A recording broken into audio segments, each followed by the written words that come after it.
Hello and welcome to Lesson 7. In this lesson we're going to look at how chords are constructed using a major scale. The reason we need to know this is because when you're soloing, you're going to be soloing over more than one chord. And usually when you take a lead solo it's over several chords, it may be 2 or up to 4 or 5 chords, but we need to see where those chords come from and how they relate to the scale.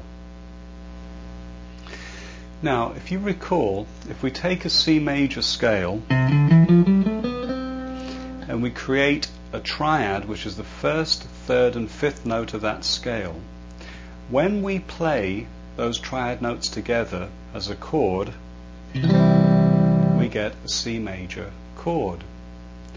Now, if we take the C major scale and we decide to build triads on each degree of that scale, that is, we finish with C, we go to the next note in the scale, which is D, and we build a triad on top of that, we get a D minor chord. And if we continue along the scale to E and build a triad there, we get an E minor chord. Now, without me playing each chord on the scale, if you create triads on each note of the scale, you get the sound of a harmonized scale. That is, you can still hear the scale, but you hear the scale in chords. There's the scale by itself. Now I'll play it a little slower. Here's the scale with chords.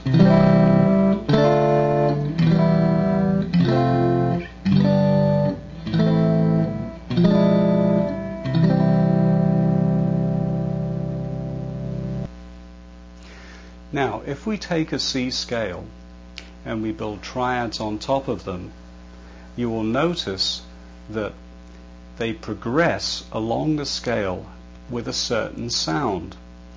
The first chord is major, the second sounds minor, the third sounds minor, the fourth and fifth sound major, the sixth chord sounds minor, the seventh sounds a bit jazzy, it's a diminished chord, and the eighth chord is like the first.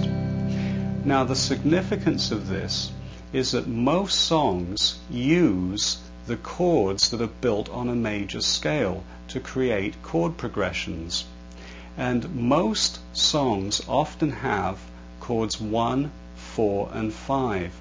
Not every song, but a lot of songs in pop music use what's called a 1-4-5 progression. So in the key of C, you would have C as chord 1, F as chord 4, and G as chord 5. Now let's listen to a few examples and you'll hear them very clearly. Now here are some very well-known pop songs from the past using a 1-4-5 progression. Here's La Bamba or Twist and Shout using C, F and G.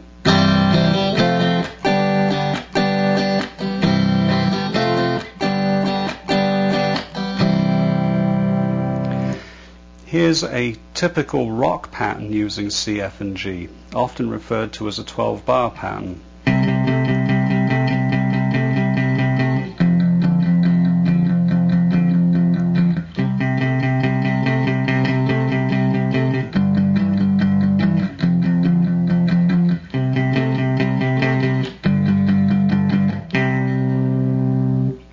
Here's a good old country and western sound using C, F and G.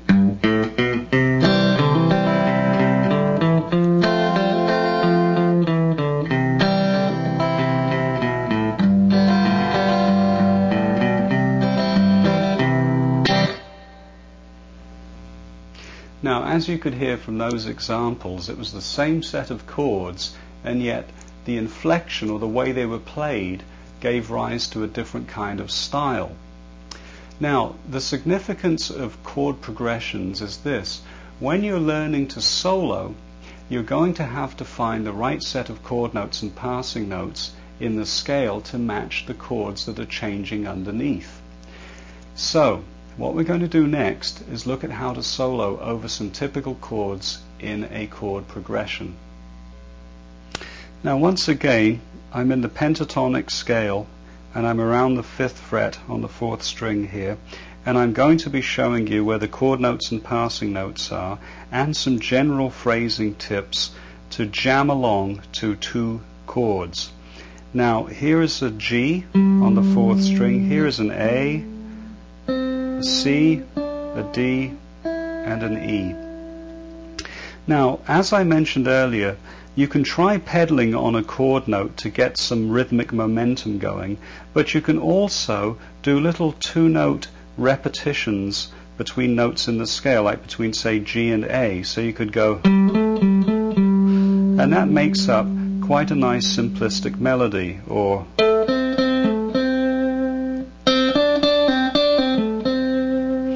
and what you have to do is just try some of these little two-note repetitions back and forth, but to the backing music you have again to be very careful that the last note you choose to end on is a note that's in the chord itself that's being played, or what I call a chord note. Now, some ideas from here to here we can play back and forth, but to make it not too repetitive and boring, if you go back and forth between two notes, try hitting one of those notes twice, just to give a slightly different rhythmic interpretation of the phrase. For example, instead of always going like that, try going, or doubling up on one of those notes. In this case, I doubled up on the A. Now, you just have to practice this yourself till you get good at doing it, and you can hear very quickly what works and what doesn't. Now, the first progression we're going to learn to solo over is a simple set of two chords. Chord 1, which in the key of C is C itself, and chord 4, which is an F. Now, the triad notes that make up an F are F, A, and C. The triad notes that make up a C major chord are C, E, and G. So, as you can tell, we have C in common with both chords. Therefore, the C on the 5th fret of the 3rd string is an ideal end point for both chords. The A on the 7th fret of the 4th string, which is a passing note while C is being played, will also become quite an attractive end note for when F is being played. So the name of the game here is to anticipate when the chords are going to change. Now, the backing that I've prepared for you is quite slow tempoed, so that you should get the feel of how quickly or how slowly the chords will change, and you can try doing your two-note repetitions and create some really nice simple melodic phrases, but bear in mind, try and anticipate when that chord is going to change from chord 1 to chord 4, or from chord C to chord F, and round your phrase off appropriately to the right chord note. Now, I'm going to show you some samples of how this is done. Now, again, I'm in the pentatonic position down here, and I'm just dealing, for simplicity's sake, with the 4th, 3rd, and 2nd string. Now, with the backing about to begin, it'll start with a C chord and will then move to the F. Now, on the C chord, here are the main chord notes you can end on. There, 4th string, 5th fret, and there, the 3rd string, 5th fret, and on the F you can end here. When it changes to F, you can end on the 7th fret, 4th string, or you can end on the C. But when C is being played, that's the first chord, you can still use the A, but try not to land on it. Now let me demonstrate and you'll see what I mean. There's C. Now I'm anticipating the F, and I move up to there. Now listen to how that fits. Back to C. Now that wants to move, so it's become a passing note. Here's the F again. I'm on the C, and I just pedal a little bit on the C and take my time. And I've nicely rounded that off to the chord note of A for the F. Here comes C.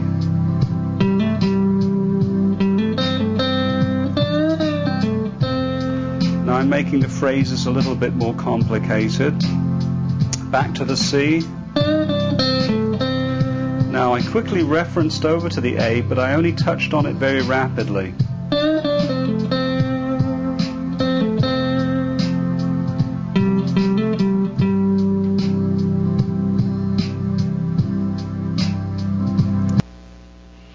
Now, what I really suggest you should do is to download the MP3, which will give you that backing track.